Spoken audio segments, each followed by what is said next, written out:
সুপ্রিয় দর্শক, আশঙ্কায় সত্যি হলো, অবশেষে কলকাতার মেয়র ফিরহাদ হাকিমের ডানা ছাঁটলেন মুখ্যমন্ত্রী মমতা ব্যানার্জি। দর্শক, আপনারা জানেন কিছুদিন আগেই সংখ্যালঘু এবং সংখ্যাগুরুদেরকে নিয়ে বিতর্কিত মন্তব্য করেছিল ফিরহাদ হাকিম। তাতেই গোটা রাজ্য জুড়ে নিন্দার ঝড় উঠেছিল। এমনকি মুখ্যমন্ত্রী মমতা ব্যানার্জি ফিরহাদ হাকিমের ওই মন্তব্যের নিন্দা করেছিলেন বা প্রতিক্রিয়া জানিয়েছিলেন, এমনকি ফিরহাদ হাকিমকে সাবধান করে দিয়েছিলেন। এছাড়াও তৃণমূল কংগ্রেসের উচ্চ নেতৃত্বের তরফ থেকে পরিষ্কার জানিয়ে দেওয়া হয়েছিল ফিরহাদ হাকিমের মন্তব্য তার একান্তই ব্যক্তিগত। দল এই ধরনের মন্তব্যকে কোনো দিনই সমর্থন করে না। তারপরই ফিরহাদ হাকিমের পদ কেড়ে নেওয়া হোক এমনই দাবি করেছিল অনেকেই, আর সেই আশঙ্কাই সত্যি হলো। অবশেষে ফিরহাদ হাকিমের পদ কেড়ে নিলেন মুখ্যমন্ত্রী মমতা ব্যানার্জি। আর তারপরেই মুখ খুলেই বিস্ফোরক মন্তব্য কলকাতার মেয়র ফিরহাদ হাকিমের।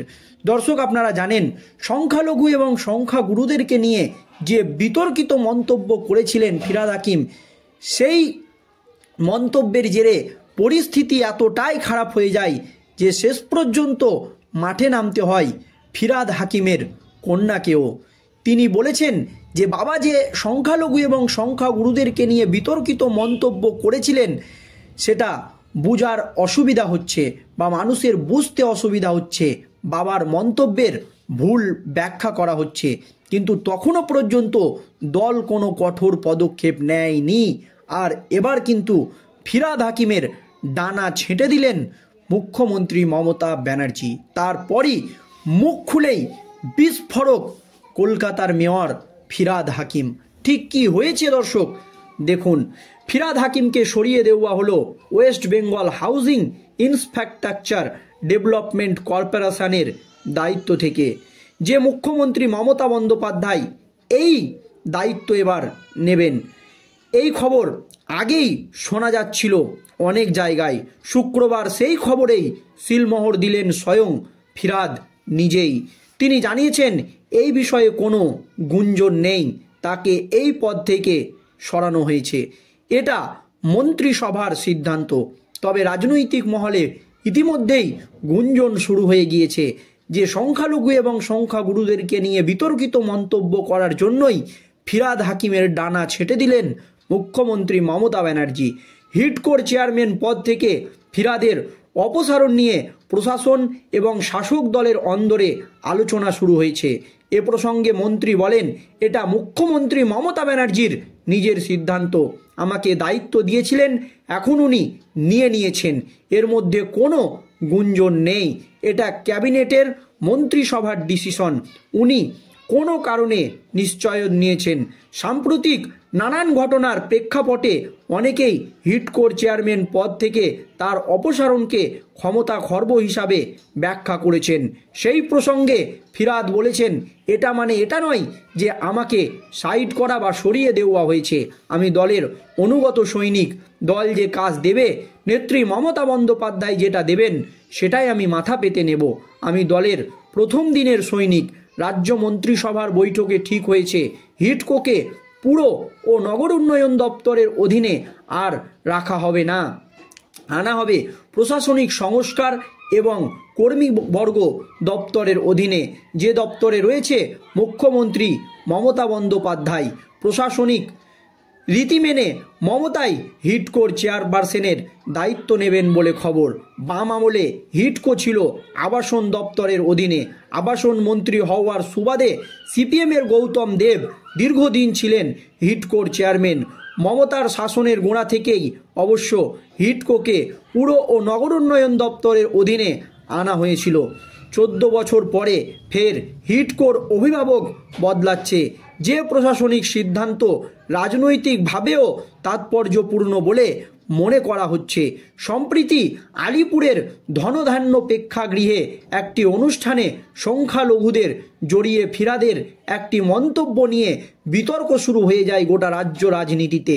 বাংলাদেশের সংখ্যালঘুদের ওপর আক্রমণের আবহে যে মন্তব্যে বিড়ম্বিত করেছিল শাসক দলের সর্বোচ্চ নেতৃত্বকে।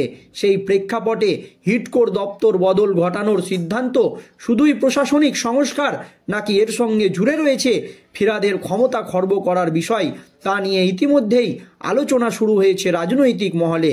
অনেকে এই সিদ্ধান্তকে 2026 সালের বিধানসভা ভোটের আগে ফিরহাদের উদ্দেশ্যে মমতার সতর্কবার্তা বলেও অভিহিত করতে চাইছেন, যদিও ফিরহাদ তা মানতে চায়নি। নবান্নের একাধিক বক্তব্য। সম্প্রতি হাতিশালায় ইনফোসিসের নতুন ক্যাম্পাস উদ্বোধন অনুষ্ঠানে আয়োজন করা হয়েছিল হিডকোর, কিন্তু হিডকোর চেয়ারম্যান ফিরহাদ নিজেই সেই অনুষ্ঠানে যায়নি, বরং অনুষ্ঠানে মুখ্যমন্ত্রী ছিলেন প্রধান অতিথি। সেই দিনই হিডকো নিয়ে রাজ্য সরকারের পরিকল্পনা প্রশাসনিক কর্তাদের কাছে স্পষ্ট হয়েছিল। তবে নবান্নের অন্য একটি সূত্রের বক্তব্য, 2026 সালে বিধানসভা নির্বাচনের আগে 2025 সালের পূর্ণাঙ্গ বছর হিসাবে হাতে পাবেন মমতা।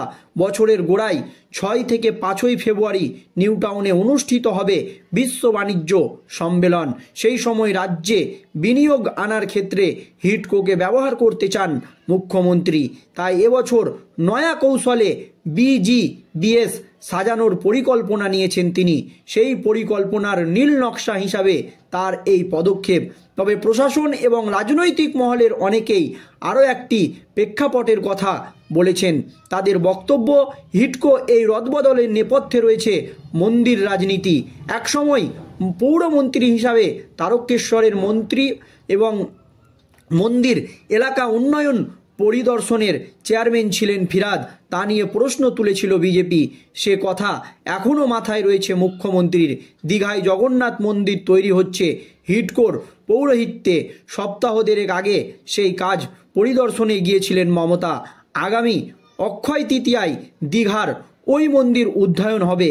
মন্দির তৈরি হয়ে গেলে তা পরিচালনার জন্য ট্রাস্ট বোর্ড গঠন করা হবে। সেই সময় হিডকোর চেয়ারম্যান পদে থাকলে সরাসরি নিয়মে ফিরহাদকেই ওই ট্রাস্টি বোর্ডের জায়গা দিতে হতো। তাতে বিজেপি যে তাতে রাজনীতি করার সুযোগ পেয়ে যাবে তা বিলক্ষণ জানেন পোড় খাওয়া রাজনৈতিকবিদ মমতা বন্দ্যোপাধ্যায়। বিধানসভা নির্বাচনের আগে পদ্ম শিবির যাতে মেরুকরণের নতুন হাতিয়ার না পায়, এই সিদ্ধান্তের মাধ্যমে সেটাই নিশ্চিত করতে চেয়েছেন মুখ্যমন্ত্রী মমতা ব্যানার্জি। এমনটাই মনে করছে বিশিষ্ট রাজনৈতিকবিদদের একাংশ।